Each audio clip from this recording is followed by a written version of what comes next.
رضا ہماری شان سجائے دسترخوان.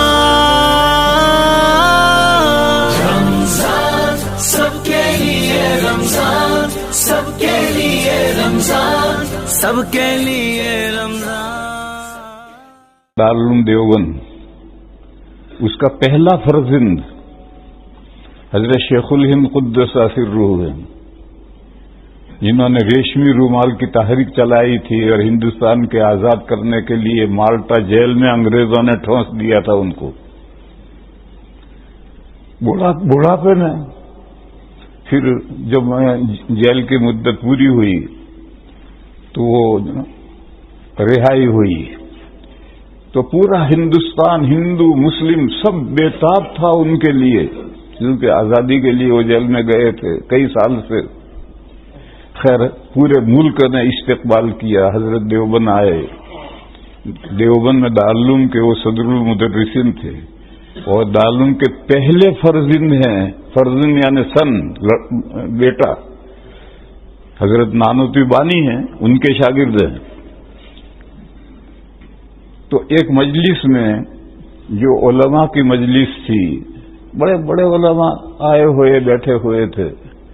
عصر کے بعد چارپائی رکھی گئی، حضرت تشریف فرما ہوئے اور حاضرین سے فرمایا کہ مالٹا کی جیل میں لمبا غور و فکر کرنے کے بعد دو باتیں میری سمجھ میں آئی. تب لوگ بہت مشتاق ہوئے کہ بھئی اتنا بڑا عالم، دارالعلوم کا صدر المدرسین، مالٹا کی جیل میں سالوں غور و فکر کرنے کے بعد میں کیا دو باتیں سمجھ میں آئی ہوں گی. سب متوجہ ہو گئے. فرمایا کہ میں نے غور کیا امت کی پستی کا سبب کیا ہے. امت ڈاؤن جا رہی ہے. آج تو اس زمانے سے بھی ڈاؤن جا رہی ہے. بہرحال امت ڈاؤن جا رہی ہے. اس کا سبب کیا ہے؟ یہ قصہ میں یہاں روکتا ہوں، پھر ایک درمیان میں دوسرا قصہ سناتا ہوں. حضرت مولانا محمد عمر صاحب پالنپوری رحمہ اللہ قدس سرہ تبلیغی جماعت کے بڑے آدمی تھے. وہ ایک بات فرمایا کرتے تھے. وہ فرماتے تھے کہ اسلام کی گاڑی کا پیٹرول ارب ہے، ہم تو بے پیٹرول کی گاڑی دھکا دے کر چلا رہے ہیں. واقعہ بھی یہی.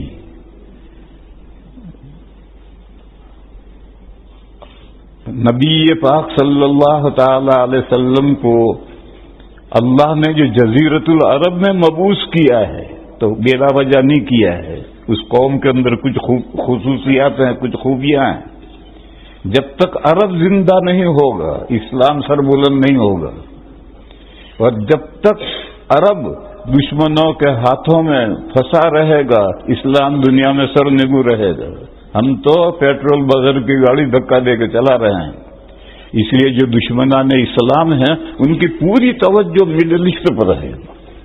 ہم انڈیا، بنگلہ دیش، پاکستان، یہ وہ ملکوں کے مسلمان، ان پر تھوڑی بہت توجہ ہے کہ یہ مدرسے ختم ہو جائیں، لیکن ساری توجہ مڈل ایسٹ کے عربوں پر ہے کہ یہ عرب زندہ ہو گئے تو پھر ہماری ستیہ ناش ہو جائے گا.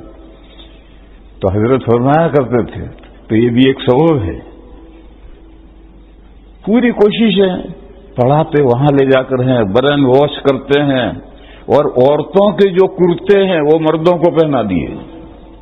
یہ جو اب ہم گھٹنوں تک کرتا پہنتے ہیں یہ تو عرب عورتوں کے کرتے ہیں، مردوں کے یہ کرتے نہیں ہیں. اب یہ کرتے سارے مردوں کو پہنا دیے. اب مردوں نے جب عورتوں کی چوڑیاں پہن لی تو عورتوں والی بزدلی ان میں آ جائے گی. تو جو لباس پہنو گے ایسے اثرات آئیں گے. یہ مردوں والے اور کرتے نہیں ہیں جو ہم نے سنت سمجھ کر ہم پہنتے ہیں، یہ تو عرب عورتوں کے کرتے ہیں جو انہوں نے عربوں کو پہنا دیے تو ہم نے سنت سمجھ کر پہننا شروع کر دیا. اس لیے پورا زور، پوری کوشش ان کی عربوں پر، مڈل ایسٹ پر کوشش پر رہتی ہے کہ اور ہر امیر کے گھر میں ایک عیسائی یا یہودی لڑکی بٹھا رکھی ہے.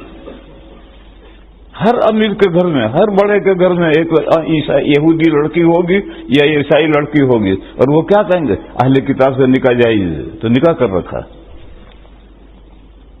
یہ تو میں نے درمیان میں مولانا محمد عمر صاحب رحمۃ اللہ علیہ کی بات کہی، اصل تو وہ بات لوگ ہے۔ جب سب لوگ متوجہ ہو گئے کہ رئیس العلماء سب سے بڑے حضرت نے مالٹا کی جیل میں کیا باتیں دو پائی ہیں، مسلمانوں کی پستی، مسلمان جو پوری دنیا میں ڈاؤن جا رہے ہیں، حالانکہ 150 کروڑ ہیں پوری دنیا میں، مسلمان 150 کروڑ ہیں، اور فتح مکہ کے موقع پر 10,000 تھے مسلمان، اور رومن ایمپائر سے جب لوہا لینے کے لیے گئے تھے تو 30,000 مسلمان تھے، ان کو ہمت نہیں ہوئی آنکھیں ملانے کی، سامنے مقابلے میں نہیں آئے، تو 10,000 اور 30,000 ساری دنیا پر چھا گئے تھے۔ آج ہم 150 کروڑ ہیں تب بھی پست ہیں، تو اس کا سبب کیا ہے؟ حضرت نے فرمایا کہ اس کے 2 سبب سمجھ میں آئے، ایک مسلمانوں کا قرآن سے دور ہو جانا، اور ایک مسلمانوں کا آپس میں اختلاف۔ ان 2 وجہ سے مسلمان ڈاؤن جا رہے ہیں۔ اگر قرآن کریم سے قریب ہو جائیں، جو عربی جانتا ہے وہ تو براہ راست قرآن سے قریب جائے گا، سمجھے گا، اور جو عربی نہیں جانتا وہ دنیا میں ہر زبان میں ترجمے ہو چکے ہیں، ان ترجموں کی مدد سے قرآن کریم کو سمجھے گا، اور قرآن کریم کیا فرما رہا ہے اس پر عمل کرے تو سربلند ہوگا۔